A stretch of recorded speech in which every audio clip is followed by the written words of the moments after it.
할렐루야. 한 시간 더 주무시고 오시니까 얼굴이 환하신 것 같습니다. 저도 오늘 같은 날은 이 한 시간을 즐겨야 된다 생각하고는 잠은 일찍 깼는데 조금 더 알람 시계가 울 때까지 누워 있다가 일어났더니 괜히 몸이 가뿐한 것 같고 괜히 즐거운 것 같더라고요. 여러분도 그러셨어요? 그러신 분들은 아주 더 건강해질 겁니다. 사랑은 시기하지 아니하며, 이런 제목으로 말씀을 드립니다. 요즘은 한국 분들이 책을 참 잘 쓰시는 것 같아요. 쓴 책들마다 보면 얼마나 읽을 거리가 많고 정보가 많은지 감동받을 때가 많은데, 최근에 제가 본 책이 이지훈 씨의 혼창통. 성공하려면 혼창통이 있어야 된다, 그런 얘기입니다. 신념이 있어야 된다. 창조력, 도전정신이 있어야 된다. 소통이 있어야 된다. 신념과 도전정신, 창조력, 그리고 소통을 하는 것이 있어야 인생도 성공하고 사업도 성공한다. 아주 얼마나 좋은 이야기들이 많은지 모릅니다. 아주 좋은 예화들도 많고 기가 막힙니다. 그런데 이분이 하는 이야기 중에 제일 끝에 진정한 성공은 어디서 이루어지느냐? 소통에서 이루어진다. 통해야만 성공이 이루어진다. 그런데 이 소통이라는 것은 나 혼자 되는 게 아니라 다른 사람과의 관계 속에서 이루어지는 거잖아요. 이 소통이 뭐냐면 바로 사랑입니다. 소통이 사랑이에요. 생각해 보세요. 남녀 간의 소통, 이게 사랑입니다. 부모님과 자녀 간의 소통, 이게 사랑입니다. 또 친구 간의 소통, 이게 사랑입니다. 그런데 이런 사랑들은 소통하면서 독점하는 특징이 있는데, 이거 뒤집으면 배타한다는 그런 얘기입니다. 나와 내 연인 그 관계 속에는 다른 누구도 들어오면 안 됩니다. 부모와 자녀의 사랑도 대단히 독점적이고 배타적입니다. 또 친구 관계도 아무나 다 좋아하는 게 아니라 아주 특별히 좋아하는 사람이 있는 겁니다. 그런 의미에서 이런 모든 사랑들은 제한적 소통을 이루는 것들입니다. 그런데 우리가 성경에서 말하고 있는 아가페 사랑은 모든 사람과 소통하는 것입니다. 심지어 하나님과도 소통합니다. 그런데 이 아가페 사랑은 사실 우리에게서 먼저 있는 것이 아닙니다. 하나님께서 우리를 먼저 사랑해 주셨습니다. 그래서 그 하나님의 사랑에 고마워서 하나님에게 사랑을 드리는 것, 이게 소통입니다. 하나님과 통하는 사람이 되는 겁니다. 하나님과 통하는 사람, 너무너무 놀라운 축복이죠. 그런데 이렇게 하나님과 소통하게 되는 사람은 또한 다른 사람과 소통하게 됩니다. 그런데 그 관계가 연인의 관계를 뛰어넘는 거예요. 가족을 뛰어넘는 거예요. 그리고 친구 관계를 뛰어넘는 거예요. 심지어 민족을 뛰어넘을 수도 있고, 인종을 초월할 수도 있고, 사상을 뛰어넘을 수도 있는 거예요. 그야말로 이 아가페 사랑은 모든 사람과 통하는 것입니다. 지난 10월 31일 이날은 한국에서 윤학자 여사라는 분의 탄생 100일주년 기념 예배 그리고 세미나가 있던 날입니다. 이분은 태어난 날과 돌아가신 날이 똑같아서 돌아가신 지 45주년이 됐다 해서 같이 지키고 있습니다. 근데 이분은 한국 사람이 아니고 원래 일본 사람입니다. 다우치 치즈코라고 하는 일본 여인인데 1912년 태어나서 7살 나이 때 한국으로 건너왔습니다. 아버지를 따라서. 그러다가 26살 때 목포의 거지왕 윤치호라는 사람을 만나서 결혼하게 됩니다. 이 윤치호라는 사람은 목포 다리 밑에서 추위에 떨고 있는 7명의 고아를 데려다가 기르기를 시작하는데, 그것이 공생원이라는 고아원을 만듭니다. 그래서 이 윤치호와 윤학자가 만나서 평생 이 고아들을 돌보는 사역을 하기로 작정을 합니다. 그러다가 해방이 됐는데, 해방이 되고 나니까 윤치호는 친일파라고 해코지를 당하고 윤학자는 일본 사람이라고 또 해코지를 당합니다. 그러는 상황 속에서 고아들이 들고 일어납니다. 만약에 이 윤치호 씨를 죽이고 윤학자 씨를 죽이려면 우리부터 먼저 죽여라. 그래서 고아들이 나서 가지고 구사일생으로 위기를 모면합니다. 6.25 전쟁이 일어났을 때 윤치호 씨는 고아들을 위해서 음식을 구하러 나갔다가 공산당의 손에 사로잡혀서 순교를 당합니다. 그래서 윤학자라는 이 여사가 400명의 고아를 혼자 키워야 되는 절체절명의 상황을 만납니다. 집에 있는 오르간을 다 팝니다. 입고 있던 기모노도 다 팝니다. 모든 것 다 바쳐서 고아들을 살려줍니다. 그렇게 이 공생원이라는 고아원을 통해서 살게 된 고아들이 3,000명에 이릅니다. 이 윤학자 여사의 그 삶이 너무나도 아름답다고 생각해서 1963년도 대한민국 문화훈장을 수여하고 68년도에 이분이 57세 나이로 돌아갈 때는 목포시에서 처음으로 시민장으로 장례를 치러드립니다. 그때 목포 시민 3만 명이 모여서 목포의 눈물을 흘렸습니다. 일본에 가면 이분의 기념비가 있는데 고아들의 어머니라 이렇게 쓰여있는 기념비가 있고 그 밑에 3,000개의 하얀 자갈들이 있습니다. 3,000명이나 되는 고아를 살렸다. 이 윤치호와 윤학자 이 두 분이 산 시대는 한국과 일본이 아주 왼수도 그런 왼수가 없는 것처럼 서로 대적하는 그런 시기였는데 이 두 사람의 헌신적인 삶이 한국과 일본 사이에 가교 역할을 했다고 그렇게 평가하고 45년이 지났는데 돌아가신 지 지금도 모여서 앞으로 한국과 일본의 관계를 우리가 어떻게 풀어야 될까 하는 문제를 연구할 때 이분들의 삶을 조명해 봅니다. 아가페 사랑은 소통입니다. 소통은 소통인데 모든 관계를 다 여는 소통입니다. 심지어 원수와의 관계도 여는 소통을 아가페 사랑이라 그렇게 말합니다. 교회 안에서 아가페 사랑을 실천하면 누구와도 소통할 수 있습니다. 형제 우애가 귀하지만 교회 정작 필요한 것은 아가페 사랑입니다. 순끼리 사랑하는 것을 형제 우애라고 한다면 다른 순 식구도 사랑하는 것을 아가페 사랑이라고 말합니다. 우리 교회 성도들이 서로 사랑하는 것을 형제 우애라고 한다면 우리 교회에 다니지 않는 다른 사람들을 사랑하는 것 이거 형제 우애라 그렇게 말합니다. 한국 사람을 사랑하는 것을 형제 우애라고 한다면 다른 민족, 다른 인종을 사랑하는 것, 심지어 원수까지 사랑하고 그들에게 손을 내미는 것 이것을 아가페 사랑이라고 말합니다. 우리 교회 표어가 모이는 교회, 흩어지는 교회인데 모이는 교회가 형제 우애라고 한다면 흩어지는 교회 이것은 아가페 사랑이라고 말합니다. 여러분 이 시대는 나만 잘 돼서는 미래가 없는 시대가 됐습니다. 우리 집만 잘 살아서는 희망이 없습니다. 우리 교회만 잘 돼가지고는 안 되는 그런 시대입니다. 다 함께 같이 잘 사는 시대가 열릴 때 그 속에서 나도 행복할 수 있고 우리 집도 우리 교회도 행복해지는 것입니다. 그러므로 하나님은 오늘 우리에게 이 아가페 사랑을 실천할 것을 요구하고 명령하고 계심을 믿으셔야 됩니다.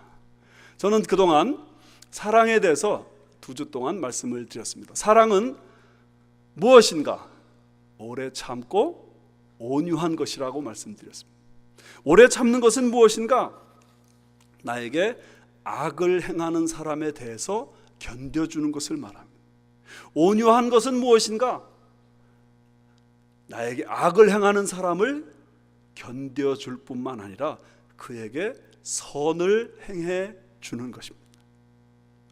여러분 나에게 악을 행하는 사람은 어떻든 간에 영적으로 미숙하고 어린 사람인 게 분명합니다. 그분의 직책이 무엇이든 간에 그분의 직분이 무엇이든지 간에 그분이 어떤 위치에 있는 사람이든 간에 영적으로 어린아이에 불과합니다. 그런 사람에 대해서 견뎌주는 것, 이것이 사랑입니다. 그런 사람에게 여전히 변함없이 선을 행하는 것, 이것을 사랑이라고 말합니다. 사랑이 무엇인가? 두 가지 정의로 말씀을 드렸습니다. 사랑은 오래 참고, 사랑은 온유하며. 여기 두 가지는 다 긍정의 표현입니다. 사랑은 긍정으로 오래 참는 것이고 긍정으로 온유한 것이다. 근데 이제부터는 부정이 나옵니다. 사랑은 시기하지 아니하며, 사랑은 자랑하지 아니하며, 교만하지 아니하며, 무례행하지 아니하며, 자기의 유익을 구하지 아니하며, 성내지 아니하며, 악한 것을 생각지 아니하며, 불의를 기뻐하지 아니하며. 긍정은 두 개밖에 없는데 부정은 이렇게 많아요. 아니, 기왕이면 사랑은 시기하지 아니하며 그런 표현보다는 차라리 사랑은 서로 인정하며, 그렇게 하면 더 좋지 않겠어요? 근데 굳이 사도 바울은 이 부정의 표현을 왜 이렇게 갖다 썼을까? 인간은 긍정보다 부정에 가까운 죄인이기 때문에 그렇습니다.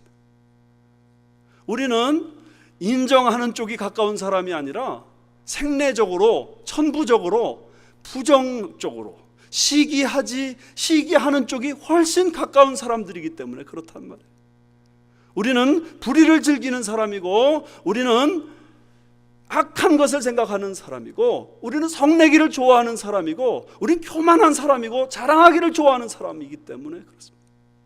우리 가만 놔두면, 그리고 자칫 정신 차리지 않으면 우리는 시기 질투에 얼마든지 빠질 수 있는 그런 사람이고, 아니 가만 놔두면 그냥 시기 질투 투성인 사람들이기 때문에 그렇습니다. 죄인된 사람이 다른 사람과 관계를 맺는 데 있어서 나타내는 기본적인 방식은 이와 같이 부정적인 게 더 많은 것입니다. 이렇게 우리가 죄인이기 때문에, 이런 부정이 있기 때문에 사도 바울은 더 안타까운 심정으로 부정의 표현을 동원해서 사랑이 무엇이냐고 물으신다면 시기하지 아니하는 것이라고 대답한다, 이런 말입니다. 여러분, 우리 속에 시기와 질투가 있다는 사실을 우리는 먼저 인정해야 돼요. 정말 내가 각별히 조심하지 않으면 시기 질투에 나도 모르는 사이에 휩쓸려 버리고 말아요. 가만 놔두면 시기 질투에 훨씬 팔이 빠르고 입이 빠른 것이 우리들입니다.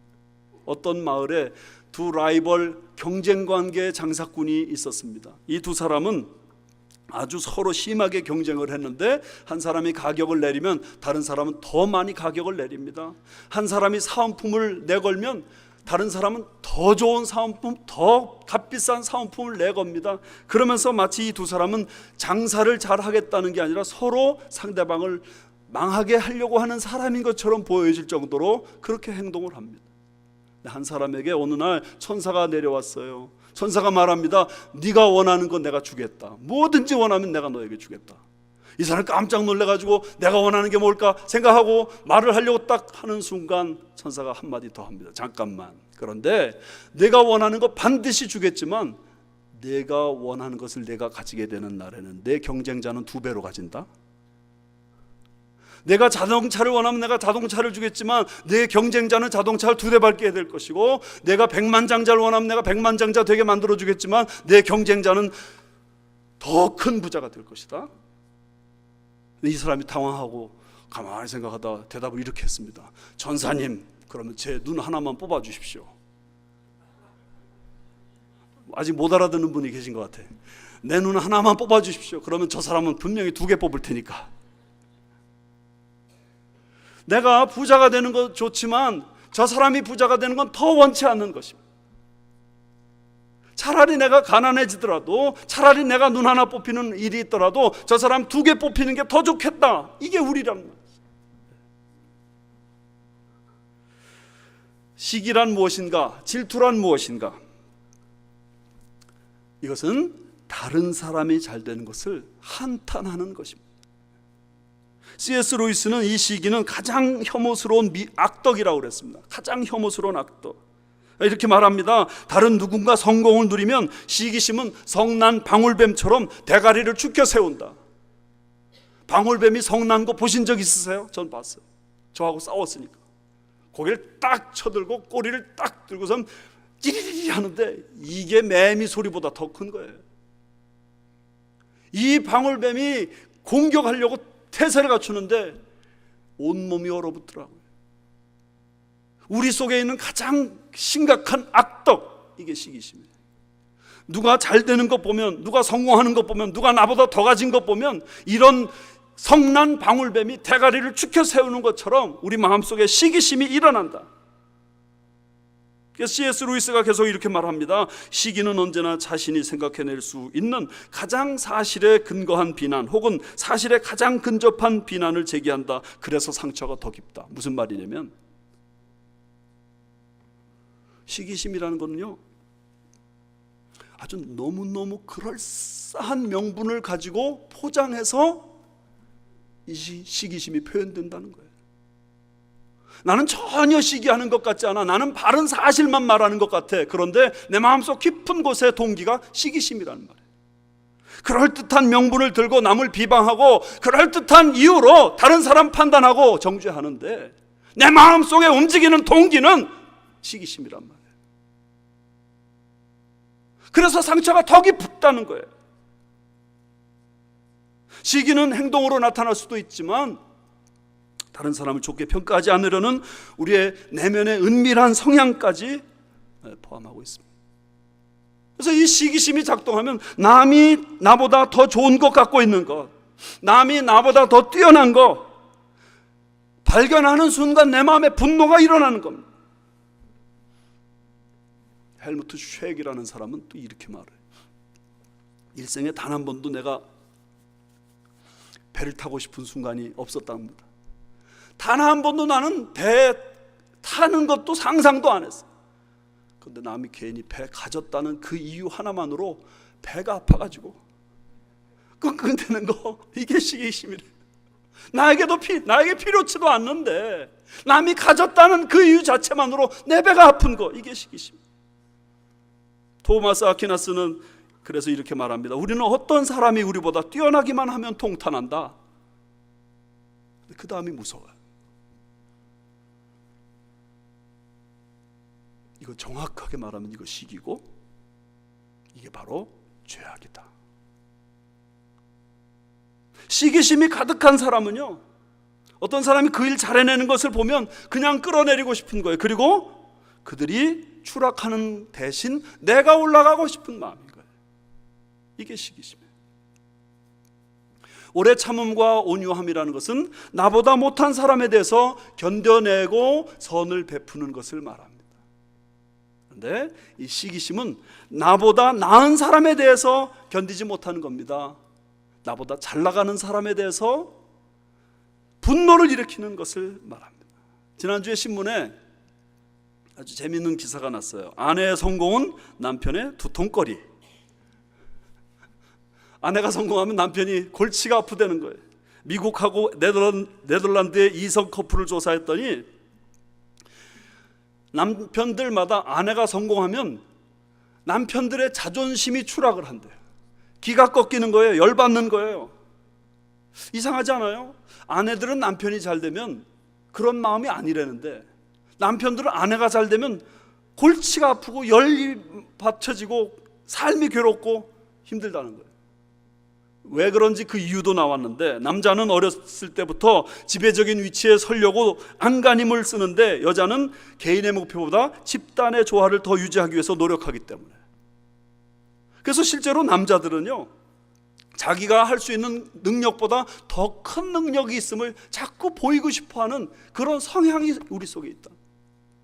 그래서 심지어 아내가 지금 성공하는 게 아니라 옛날 오래전에 성공했다 하는 그 사실을 생각만 해도 막 열이 받치고 자존심이 상하고 고통스럽다는 거예요. 성공하는 여성분들 조심하시기를 바랍니다. 사람은 이렇게 자연스럽게 자기보다 남이 잘 되는 것을 시기하고 질투하는 그런 존재라는 사실을 우리 먼저 인정해야 됩니다. 제가 보니까 이 시기와 질투는 체면도 없어요. 빌립보서 1장에 보면 사도 바울이 로마에서 복음을 전하다가 감옥에 들어갑니다. 복음을 전하다가 감옥에 들어가니까 대부분의 정상적인 사람들은 그 사도 바울에 대해서 너무너무 안타까워합니다. 아니, 이렇게 복음을 전하다가 감옥에 들어가서 고생을 하게 됐으니 얼마나 안타까운가. 그래서 사도 바울 대신 복음을 열정적으로 전하는, 착한 마음으로 전하는 사람들이 나타납니다. 그런데 그 중에는 사도 바울이 복음 때문에 감옥에 들어가서 고생하니까 야, 이제 드디어 기회가 찾아왔다 그러면서 기뻐하는 사람들이 생긴 거예요. 그동안 사도 바울 때문에 길을 쓰지 못하고 사도 바울 때문에 주눅 들어서 살던 사람들이 사도 바울이 감옥에 들어가니까 이제 내가 드디어 교회에서 영향력을 미치는 사람이 될 수 있겠다. 그래서 이렇게 말합니다. 어떤 이들은 투기와 분쟁으로 복음을 전한다는 거예요. 복음을 전하는 일이 얼마나 소중하고 아름다운 가치입니까? 그런데 그 일을 감당하는 마음이 투기와 분쟁으로 한다는 거예요. 하나님을 위해 봉사하고 교회를 위해 일하는 거 얼마나 아름답습니까? 그런데 그런 일이라 할지라도 투기와 분쟁으로 한다면 그 일 놓고 사도 바울은 그래도 전파되는 것은 그리스도인이 기뻐하고 또한 기뻐하리라 말하지만 하나님 앞에서 그 일을 옳지 못하죠.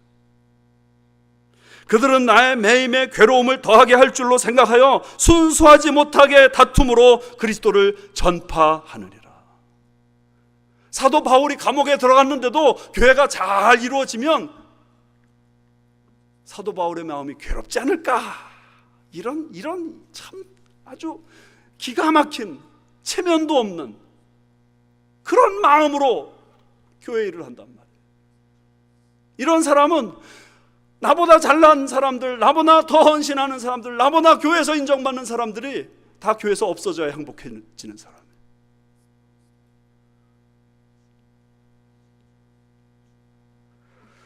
어떻게 우리가 이 시기와 질투를 극복할 수 있겠는가? 어떻게?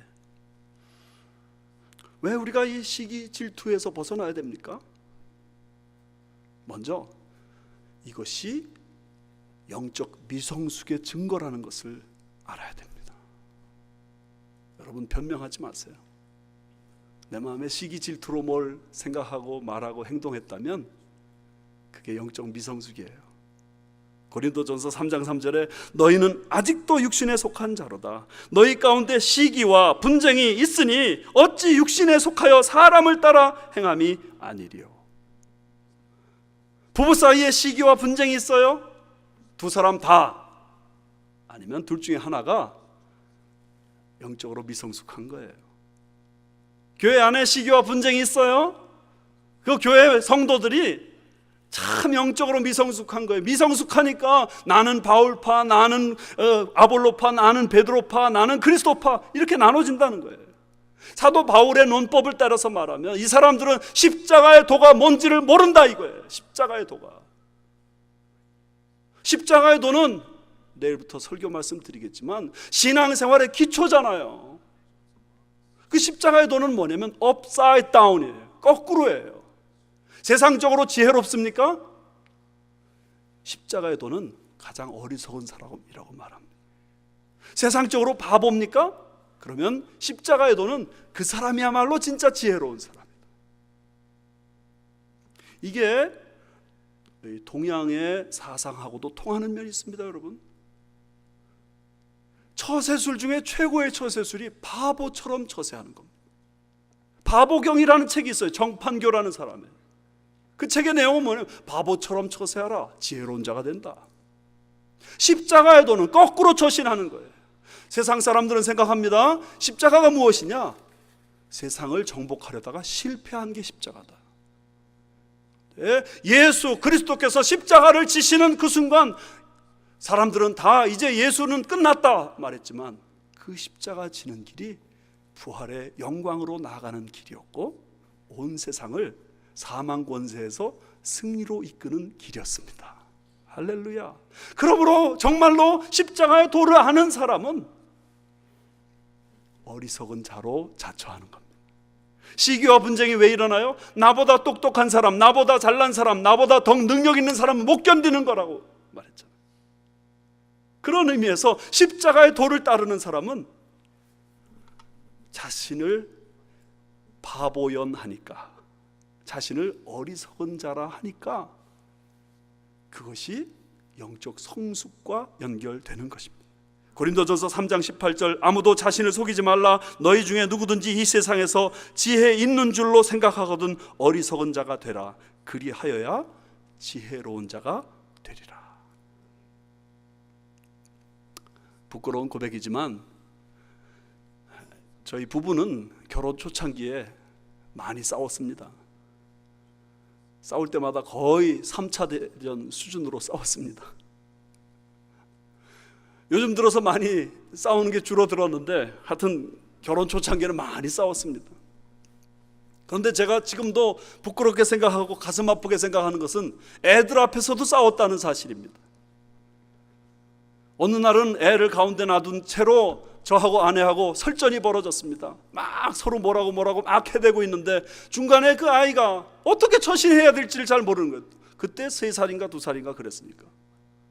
얘가 어떻게 처신해야 될지를 모르고 몸을 비틀다가는 갑자기 이러는 겁니다. 아빠 한번 얼굴 쳐다보면서 쌩끝, 엄마 얼굴 한번 쳐다보면서 쌩끝.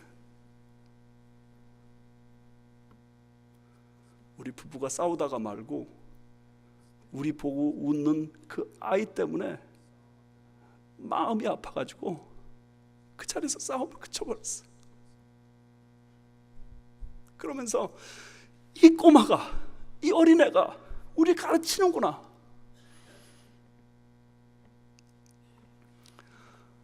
요즘도 가끔 싸웁니다.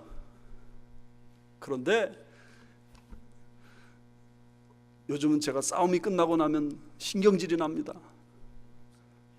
왜냐하면 제 아내가 먼저 지기 때문에. 내가 반박자만 먼저 양보를 했어도 내가 더 성숙한 사람이 되는 건데 내 아내가 꼭 먼저 양보를 해버리니까 내가 그 다음에 양보할 틈이 없어지는 거예요. 양보 먼저 하는 사람이 성숙한 사람이잖아요. 시기와 분쟁이 있습니까? 영적으로 미성숙한 겁니다. 이걸 인정하셔야 됩니다. 두 번째, 시기와 분쟁은 자기를 먼저 망친다 하는 사실 때문입니다. 크리소스톰에 의하면 시기는 의복을 갉아먹는 좀벌레처럼 사람을 갉아먹는데요. 근데 그게 다른 상대방을 갉아먹기도 하지만 먼저 나 자신을 갉아먹는다는 거예요. 사실 성경에요, 시기, 질투 때문에 생긴 사건을 이야기하라고 그러면 한도 끝도 없어요. 인생이 다 그런 죄를 저지르는 거예요. 제일 먼저 일어난 살인사건, 가인이 아벨 죽인 사건인데 그 사건 왜 일어났어요? 시기, 질투 때문에 일어났어요. 이 사건에서 우리가 기가 막힌 것은 뭐냐면 형이 사랑하는 동생을 살해했다는 사실, 최초의 살인이. 또 기가 막힌 사건이 뭐냐면 예배 드리는 현장에서 살인사건이 동기가 돼서 일어났다는 거예요. 싸울 수가 없는 사이인데, 그래서는 안 되는 사이인데 우리는 이렇게 죄성이 깊이 뿌리 박혀가지고 동생을 죽여요. 하나님 앞에 예배 드리는 일을 하다가 살인 동기가 만들어져요. 내 예배가 드려지지 않을 때 어떻게 해야 됩니까? 내가 뭐 잘못했기 때문에 이렇게 예배 드리되 하나님이 안 받으시는구나 반성해야 될 텐데, 하나님도 잘못이었고 아벨도 잘못이었는데 가인은 그 책임을 동생만 없어지면 내 예배 하나님 받으시겠지 이랬단 말이죠. 하나님이 뜻을 바꿔야 된다 그렇게 생각을 했단 말이에요. 그 결과 아벨은 죽었지만 가인은 그 뒤로부터 땅을 갈아도 땅이 저주를 받아서 열매를 맺지 못해. 뿐만 아닙니다. 가인은 그 뒤로 평생 도망자로 삽니다. 계속 우리 인생이 쫓기는 이유가 뭔지 아세요? 가인이 저지른 그 죄 때문에 그래요. 시기, 질투로 인해서 하나님 앞에 저주받아서 우리 인생은, 우리 죄된 인생은 자꾸만 쫓기는 거예요. 쫓아오는 사람이 없는데도 불구하고 악인은 쫓아오는 자가 없으나 도망하되 의인은 사자처럼 담대하니라. 쫓아오는 자가 없는데도 계속 도망 다니는 이유는 시기 질투의 죄를 범했기 때문에 그래요. 사울과 다윗의 예도 너무 적절한 예. 여러분, 다윗이 골리앗을 때려 부셨을 때 제일 기뻐한 사람 사울이에요. 왜냐하면 사울도 골리앗 앞에서는 벌벌 떨고 있었으니까. 그런데 그 개선 장군이 돌아올 때 여자들이 사울은 천천히요 다윗은 만만히로다, 이런 노래를 왜 불러 도대체? 왜 그런 노래를 불러? 왜? 그랬을 때 사울이 만약에 넓은 도량으로, 참 다윗이 훌륭해, 고개 한번 끄덕거리면 끝날 일이었는데, 다윗이 내 나라를 뺏는 거 왜 무슨 일이 더 있겠는가? 이때부터 앙심을 품고, 다윗은 아무런 잘못을 저지른 게 없는데 그 다윗을 향해서 마치 벼룩 잡듯이 계속 쫓아다녔습니다. 그러다가 다윗은 오히려 성군이 되어버리고 말았고, 사울은 정신병자가 됩니다. 그리고 죽습니다. 여러분, 이렇게 시기와 질투는 다른 사람보다 먼저 나 자신을 망칩니다. 잠언 14장 30절, 평온한 마음은 육신의 생명이나 시기는 뼈를 썩게 하느니라. 쉬운 성경으로, 마음이 편하면 신체도 건강하나 질투심은 뼈를 썩게 만든다. 질투심은 뼈를 썩게 만듭니다. 시기 질투는 다른 상대방을 죽이기도 하지만 나 자신을 먼저 죽이기 때문에 이 문제를 극복해야 됩니다. 이것이 신앙의 길이고 이것이 사랑을 향하는 길입니다. 그렇다면 여러분, 어떻게 이 시기심을 극복할 수 있을까요? 한 가지 기억하세요. 생각을 바꿔야 됩니다. 생각을 바꿔야 돼요. 어떻게 생각을 바꿔야 되느냐? 진정한 성공이 무엇인가? 이 문제에 관한 생각을 바꿔야 됩니다. 진정한 성공은 남을 성공시키는 데서 찾아오는 것입니다. 도대체 어디서 갑자기 이런 얘기를 하시는 겁니까? 그러시는 분이 계실 수 있어요. 그런데 이것이 바로 예수님의 리더십이에요. 예수님의 리더십은 한마디로 서번트 리더십, 종의 리더십입니다. 성경에 예수님 보여주신 모든 모습들이 종의 모습이셨어요. 근데 그동안 이 예수님의 리더십에 대해서 사람들이 무관심하다가 예수님이야말로 진짜 리더다운 리더요, 리더 중에 리더다 깨닫게 되면서 이 예수님의 리더십을 연구한 사람들이 있어요. 그 중에 대표적인 사람이 그린 리프라고 하는 사람인데, 그 사람이 이 서번트 리더십으로 논문을 썼어요. 그걸 가지고 책을 만든 사람이 있는데, 고래도 칭찬하면 춤춘다 뭐 그런 책 쓰신 켄 블랜차드, 이분이 기독교계에서도 유명한 사람이지만 아주 세계적인 비즈니스 경영 전문 컨설턴트예요. 근데 그동안은 예수님의 리더십은 교회 안에서나 적용되는 리더십이다, 그렇게 생각을 많이 했는데, 이분들이 계속 성경을 연구하면서 그리고 계속 비즈니스를 연구하면서 어떻게 해야 진짜 비즈니스가 성공하는가, 이분들의 결론이 그거예요. 서번트 리더십을 가져야 된다. 이 서번트 리더십이 어디 나오냐면 특별히 마태복음 20장에 나와요. 예수님이 예루살렘으로 가려고 하시는데 야고보와 요한의 어머니가 찾아와서, 예수님 예루살렘에 가시면 분명히 왕이 되실 게 확실한데 가시게 되면 우리 아들 하나는 왼쪽에 하나는 오른쪽에 앉혀주십시오. 그래서 미리 손을 쓰는 겁니다. 다른 열제자들이 눈치채지 못하게 예수님에게 와서 미리 청탁을 하는 겁니다. 우리 아들들 먼저 출세시켜 주십시오. 그랬더니 다른 제자들이 나중에 그 사실을 알고 막 분통을 터뜨리는데, 이 분통 터뜨리는 마음도 시기 질투의 마음이에요. 그때 예수님이 이렇게 말씀하시는 거예요. 세상에서는, 이방인들에게는 높은 것이 높은 것이고 낮은 것이 낮은 것이지만 너희는 그렇지 않다. 그러세요? 세상에서는 이방 사람들은 높은 것이 높은 것이고 낮은 것이 낮은 것이지만 너희는 그렇지 않다. 그러시면서 이렇게 말씀하세요. 20장 26절 너희 중에는 그렇지 않아야 하나니 너희 중에 누구든지 크고자 하는 자는 너희를 섬기는 자가 되고 너희 중에 누구든지 으뜸이 되고자 하는 자는 너희의 종이 되어야 하리라. 이거 교회에서 하는 말이잖아요. 우리가 맨날 교회에서 이렇게 가르치는 거잖아요. 그런데 켄 블랜차드나 그린리프 같은 사람들은 이 비즈니스를 운영함에 있어서도 이런 마음, 이런 자세로 해야 비즈니스가 성공한다는 거예요. 생각해 보세요. 이건 너무 당연한 얘기예요. 사장이 종업원들을 종처럼 대해야 회사가 잘 됩니까? 아니면 종업원들을 위해 줄 때 회사가 잘 됩니까? 당연한 얘기예요. 주인이 손님들을 왕처럼 대할 때 비즈니스가 잘 됩니까? 손님들을 이용 대상물로만 생각할 때 비즈니스가 잘 됩니까? 여러분, 생각을 바꿔야 돼요. 내가 내 종업원들을 정말 잘 섬기려고, 그래서 다 같이 잘 살려고 마음 먹으면 내 비즈니스가 거대 기업으로도 나갈 수 있어요.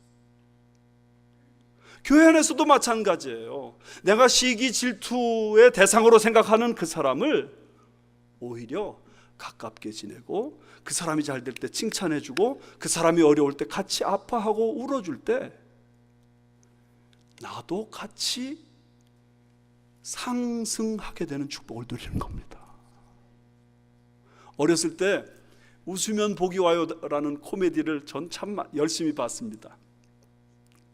저희 집에 텔레비전이 있어가지고 그거 볼 때마다 우리 동네 애들이 다 모여가지고 너무너무 좋아했는데, 지금도 안 잊혀지는 코미디가 하나 있습니다. 천국과 지옥의 모습을 보여주는데 그 좀 이상한 천국과 지옥입니다. 이상하게 천국에도 지옥에도 음식물이 풍성한 거예요. 또 한 가지 특징이 있어요. 그 천국과 지옥에 이상하게도 사람들마다 전부 다 팔꿈치가 없어요. 여기 팔꿈치 이게 없다는 거예요. 그러니까 다 팔꿈치가 없이 그냥 이 작대기 같은 팔만 있는 거예요. 그런데 천국에 있는 사람들은 그 음식을 다 배불리 먹어요. 지옥에 있는 사람들은 그렇게 음식이 풍성한데 다 배고파서 아우성을 쳐요. 그 이유가 뭔지 아시죠? 천국에 있는 사람들은 이게 아무리 해도 안 되니까 음식을 집어가지고 서로 먹여주는 거예요. 서로 먹여주는 거예요. 자네 먹어. 그러니까 자기가 먹이면서 자기도 먹고 얼마나 좋아요. 그런데 지옥에 있는 사람들은 내가 배부른 것이 좋긴 하지만 상대방이 배부른 건 그 꼴을 보기 싫은 거예요. 그래서 내가 음식을 짓고 계속 먹어보려고 애를 쓸 뿐이지, 상대방이 먹으려고 그러면, 남이 먹으려고 그러면 입이 닿으려고 하는 순간 획 치우는 거예요. 그러니까 천국에 있는 사람도 지옥에 있는 사람도 환경은 똑같지만, 천국의 사람들은 다 배가 부른데 지옥의 사람들은 다 쫄쫄 굶으면서 절망하고 탄식하는 거예요. 사랑은 시기하지 아니하며.